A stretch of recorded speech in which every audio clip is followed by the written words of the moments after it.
eradicate it because it's too difficult for you to tell it. They hurt their film. This film is much maligned. It's one of the most maligned of the whole series. And that's the reason. You're taking out the relevancy from the previous story. Zaius continues with a little bit of a threat. You want to stand trial once more for heresy? No, my children. This time I may not be there to plead for clemency. Doesn't he also have a "No, my children"? Or it seems like there's a couple. There's a couple lines. He. When you said that sounded familiar. Some of the stuff is kind of pulled in and out. Okay. They did use largely these moments. They cut a couple of lines out, but they would use some of, like, little bits of sentences. Imagine if you leave that in. That also does another thing. They now have a simpatico relationship, something where there is a give and a pull, and we understand. We understand why they are related to Zaius, why they have a relationship, and why he's even turning to them a bit in this time of need. He's concerned. This script is that close to having, good. To actually working. Yeah. If they just thought that through, God Almighty. What didn't make any sense for me is after he says, but remain silent, or Zira says, to destroy everything from his path is no longer possible. Zaius comes out of nowhere and says, as Minister of Science, it is my duty to find out whether some other form of life exists. Yeah, I didn't get that either. I was like, you wanted to well, first kibosh of all, man. He didn't come out of nowhere. He's the guy that goes, as a doctor, well, I went to medical school for 4 years. Right. Well, I don't care, Dr. Zaius. As a doctor, I tell you, whatever. It was just kind of a weird, jump, like something was missing in that edit.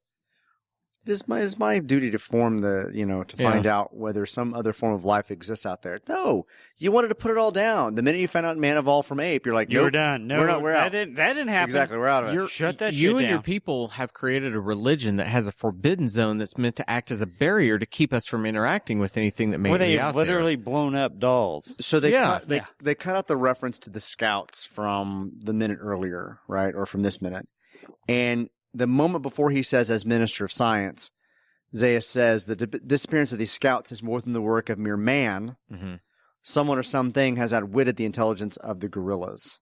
Actually, sorry, they take out someone or something. That's actually later on. Oh, okay. But what they cut out was the disappearance of these scouts is more than the work of mere man. So he's now that if he actually said the disappearance of these scouts is more than the work of mere man, as Minister of Science, it is my duty to find out whether some other form of life exists, makes more sense if he's suggesting that something unusual is happening out there that is not man. I'm going to really put it out to some listeners who may be even deeper into the production of this film and know something about it. If someone can tell us, was this studio intervention? Because we all seen, you can look at the Justice League type thing and where they get in, the studio gets too involved and screws up a film. Was this something where somebody in 20th Century Fox just said, we don't, that you're just reiterating the same thing, get to the story. And they essentially, by doing that, stripped out the story. When we look at a lot of these moments that the last couple of minutes that have been taken out, they're all related to specifically why Ursus is going in there based upon these guerrilla scouts. And Zaius is bringing up the scouts again and again and again, which is why Ursus is doing this. If we just watched the movie, we would think it's because humans did something to decimate a field. Exactly. And we that's do have not that enough. one moment. We do have that one moment in the sauna where he says 11, 12. Right. Other than that, it's just gone. So this all comes back to why I asked before, because when I'm watching Brent, I didn't understand his reasoning for other than the urgency that he's seen talking apes, he's afraid and suddenly thinks he can blast off again.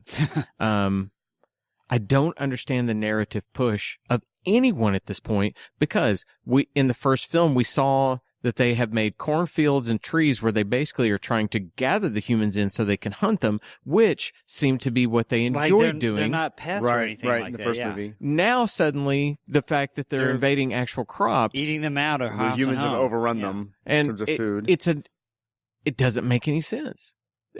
Would we agree that the harvesting of the humans from the first film is one of the most iconic scenes from that film? Right. Yeah. It's something that when you see this, you see one of two things. You see that scene and you see the Statue of Liberty. Yeah. Now they're telling us or that it's somehow... a madhouse or something like that. Right. Yeah. You get those kind of things.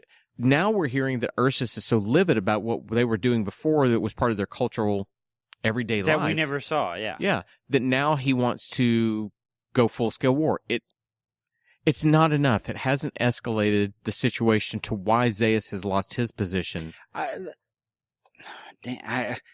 I'm getting into the Richard part of where I want to talk about the 3 new movies where I can say this makes sense when you see X happening with a large group of things happening. You say, all right, there's a problem with that versus there's, 50 humans eating some apples out of a tree? And you figure that's the biggest problem ever. Yeah. So when Isaiah says, as minister of science, it is to my duty to find out whether some other form of life exists. Xerxes asks, where are you going? And he says, into the forbidden zone with Ursus.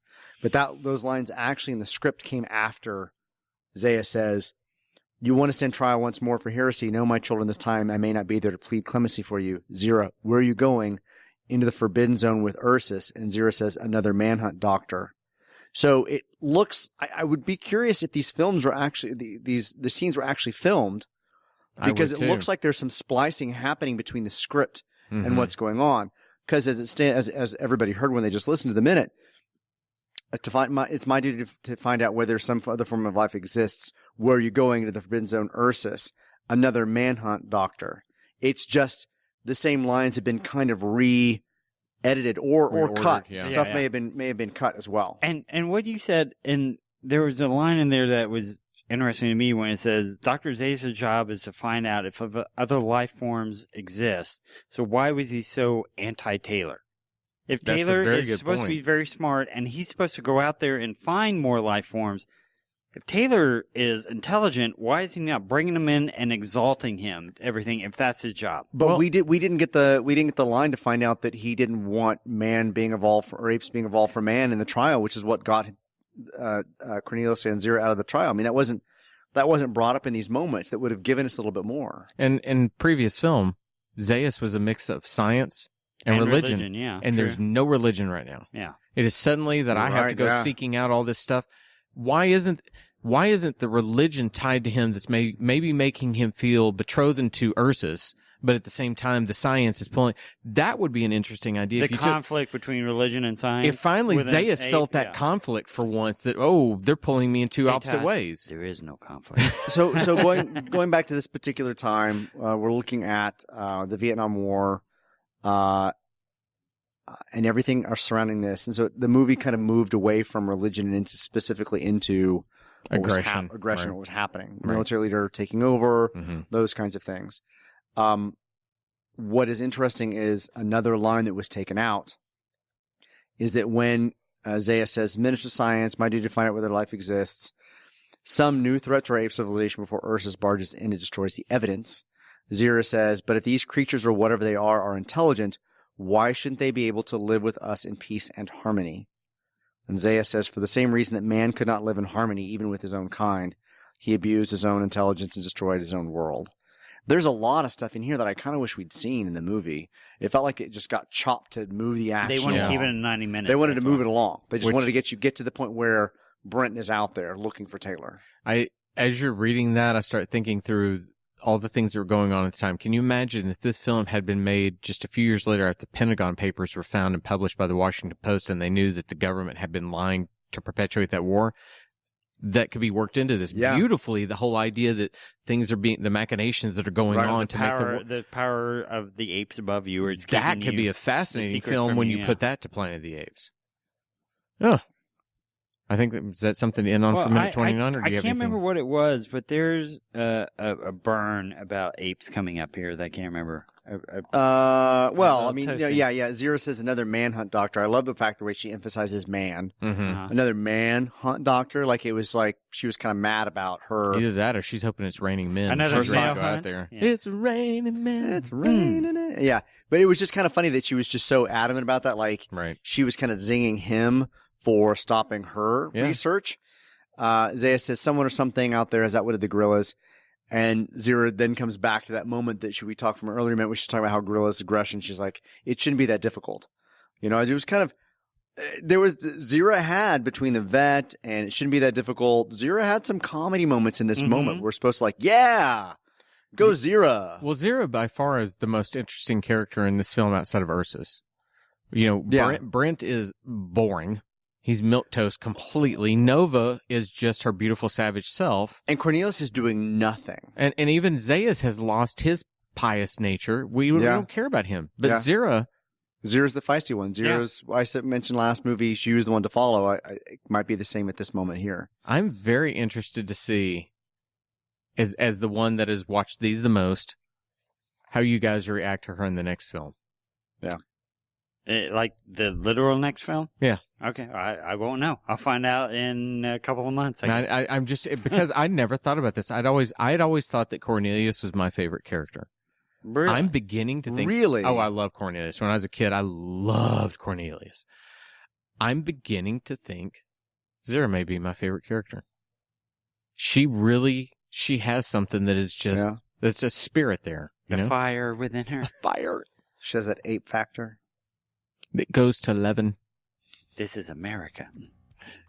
Very good. All right. So I think that's it. Minute 29. We'll put that one in the books as Sean sings Childish Gambino. I mean, I can't not hit this mic with beer bottles. No, in my you can't. hand, apparently. All right. So we'll leave it there. We will see you guys tomorrow to wrap up Friday with Minute 30. Everybody have a great Thursday. All right, bye. Bye, everybody. Beneath the Minute of the Apes. Beneath the Minute of the Apes. Beneath the Minute of the Apes. The only good human is a dead human.